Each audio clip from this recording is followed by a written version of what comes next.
A principal ocupação da mulher deve ser de ordem doméstica.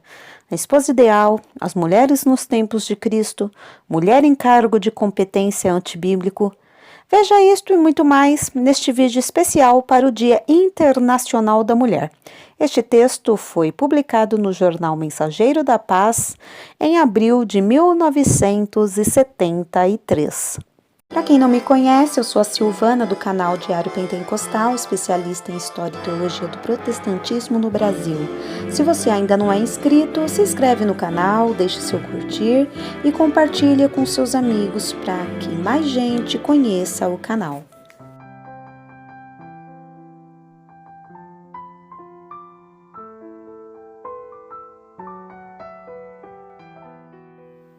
A mulher, como nos afirma a palavra de Deus, foi feita para ser adjutora do homem.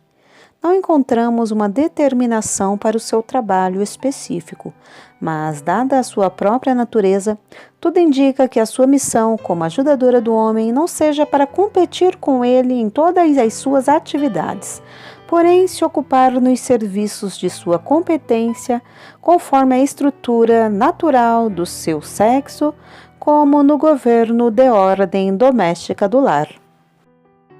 Como exemplo, podemos apresentar Sara, esposa do patriarca Abraão. Quando este foi visitado pelos 3 personagens celestes dispostos a hospedá-los, vai ter com Sara, que estava no interior da casa, e lhe autoriza que prepare bolos para eles comerem, enquanto seria providenciada a refeição geral. Matar vitela, esfolar e esquartejá-la não seria serviço para Sara, mas para o empregado da casa. Portanto, para a mulher, há os serviços condizentes com a sua natureza feminina. O moderno sistema de colocar a mulher no mesmo nível do homem, quer nos trabalhos ou no governo administrativo, que não sejam de sua competência feminina, não deixa de ser uma contraproducência. A mulher sempre é mulher, sua natureza não muda e, portanto, seria justo que ela se ocupasse apenas no que se equiparasse com sua estrutura, a menos que se trate de casos justificáveis. No que se refere a governo administrativo, muitas mulheres têm governado nações por dinastias. Está claro que o fazem por herdarem o trono imperial. Outras atividades pertencentes ao homem, as mulheres poderão realizá-las por deficiência e absoluta falta daquele. No tempo dos juízes, em tremenda crise espiritual e pusilanimidade dos homens, certa mulher exerceu o cargo de juíza e profetisa. Sendo um homem convocado por Deus para liderar uma batalha com garantia de vitória, esmoreceu e disse para a referida mulher: "Se fores comigo, irei, porém se não fores comigo, não irei." Juízes 4, do 1 ao 8. Observe-se uma coisa interessante na mulher corajosa, porém cheia de orgulho e exaltação. "Certamente irei contigo, porém não será tua a honra." Usou logo a autoridade para com ele e ambicionou a honra para si. Em casos dessa natureza, necessário se torna que a mulher enfrente, em virtude dos homens terem fracassado.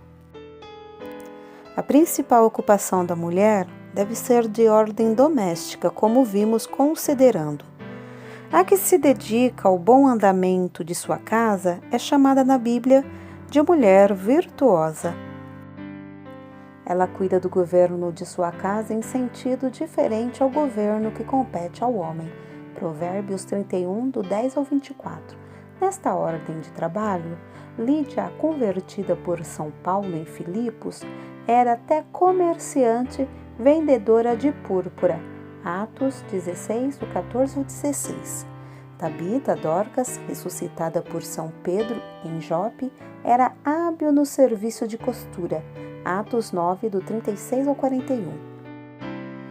Considerando estas particularidades, não nos paira nenhuma dúvida de que as mulheres que serviam nas igrejas e cooperavam com São Paulo no Evangelho, sua missão precípua fosse costurar, lavar e passar roupa para seu uso no trabalho do Senhor, inclusive a alimentação que carinhosamente preparavam para ele. Precisamos nos lembrar disso e compreender que trabalhar no Evangelho não significa apenas pregar a palavra e exercer o ministério. Porém, quem de boa vontade presta os seus serviços nos trabalhos acima, cooperam com os obreiros do Senhor e está servindo a causa do Evangelho. Nesta parte, minha esposa é grande cooperadora comigo na Igreja de Deus, sem se intrometer na ordem ministerial. Quanto ao uso da palavra do Evangelho de Cristo, temos que raciocinar muito bem. A mulher não pode ser proibida de falar de Jesus aos pecadores e prestar sua instrução a quem quer que dela necessite. É missão que todos os salvos deva exercê-la sem exceção alguma. O que achamos antibíblico e fora do essencial é que a mulher ocupe cargo de competência só para homem e que use de autoridade para com ele. De Adão, disse Deus a Eva, ele te dominará. Gênesis 3:16. São Pedro afirma que Sara obedece a Abraão, chamando-lhe Senhor. 1 de Pedro 3:6. Realmente, Sara não era escrava de Abraão, e sim a esposa ideal. Porém, em reconhecimento de sua autoridade como chefe, o chama Senhor. São Paulo é muito explícito no seu conceito e admoestação quanto à posição da mulher, quando em sua primeira carta escreve a Timóteo no capítulo 2, do verso 11 a 15. Reconhecendo São Paulo a fraqueza da mulher, procura evitar possíveis dificuldades na Igreja de Deus. Somos de opinião que a mulher fale a palavra de Deus, testifique de Cristo, pois a palavra de Deus não pode ser privada, e os seres humanos são instrumentos em suas mãos, e ele usa a quem bem quer. Não é bíblico, porém, que a mulher assuma cargo no ministério como pastor, presbítero e etc. Quanto a dirigir culto ou mesmo congregação, tudo está na hipótese de deficiência de homens capazes. Somos testemunhas de que mulheres fervorosas se têm tornado pregadoras do Evangelho, ganhando muitas almas para Cristo, sem nunca assumirem pastorado de igreja. Fundaram congregações, convidam pastores para batizar os crentes e lhes entregam o trabalho. Exemplo: a Igreja Assembleia de Deus em Santa Inês, Maranhão, foi fundada por uma mulher. Convidado por ela, quem escreve estas linhas, efetuou os primeiros batismos daquela igreja em 6 de dezembro de 1939. É presbítero na mesma igreja o primeiro crente Clarindo dos Santos, batizado no referido dia. Primeiros pastores que trabalharam ali, então São Pedro, José Cândido Rodrigues e Leandro Ribeiro da Silva. A Assembleia de Deus em Olhos d'Água das Cunhães, Maranhão, foi fundada pela mesma mulher. O primeiro pastor a pregar ali, convidado por ela, pois era seu campo, foi este mesmo que vos escreve.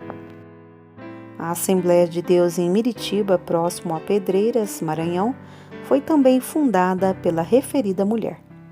O primeiro trabalhador ali foi Raimundo Viveiros de Abreu, consagrado presbítero pelo pastor João Jonas, de saudosa memória. A mulher pode muito bem pregar o Evangelho. O que não pode, por não ser bíblico, é ser consagrada ao ministério pastorado. Há tempos tínhamos este artigo já pronto, mas foi bom não o termos levado logo para sua publicação, porque depois chegamos a ler o livro Gunnar Wingren, saído agora do prelo, e nele encontramos algo de importância no assunto e achamos oportuno inserirmos parte aqui. Havendo necessidade do pastor Levi Petrus numa conferência a realizar-se no Brasil, o missionário Gunnar Wingren o foi buscar na Suécia em 1930. Antes de virem, realizaram na Suécia uma grande conferência, da qual lemos o seguinte: Vários assuntos foram tratados, especialmente sobre a igreja, e também se tratou sobre os direitos da mulher para pregar e ensinar. Chegaram à conclusão definitiva de que a mulher tem direito tanto de pregar como de ensinar, somente que não deve estar como dirigente de uma congregação. No mesmo ano veio o irmão Wringren com o irmão Levi Petrus, e em setembro realiza-se uma conferência em Natal, Rio Grande do Norte, e o assunto da mulher é focalizado do seguinte modo: em razão de haver diferentes opiniões sobre o trabalho da mulher na igreja, a conferência também tratou deste assunto. Depois se fez a seguinte declaração: as irmãs têm todo o direito de participar da obra evangélica, testificando de Jesus e de sua salvação, e também apresentando instrução se assim for necessário. Mas não considera justo que uma irmã tenha a função de pastor de uma igreja ou de ensinadora da mesma, salvo em casos de exceção mencionado em Mateus 12, do 3 ao 8. Assim deve ser especialmente quando não existem na igreja irmãos capacitados para pastorear ou ensinar. Rendemos graças a Deus porque temos o mesmo Espírito e andamos nas mesmas pisadas. Estão espalhando por aí uma revista e até nos enviaram em duplicata, inculcando na mente do povo que a mulher deve ser consagrada a pastor.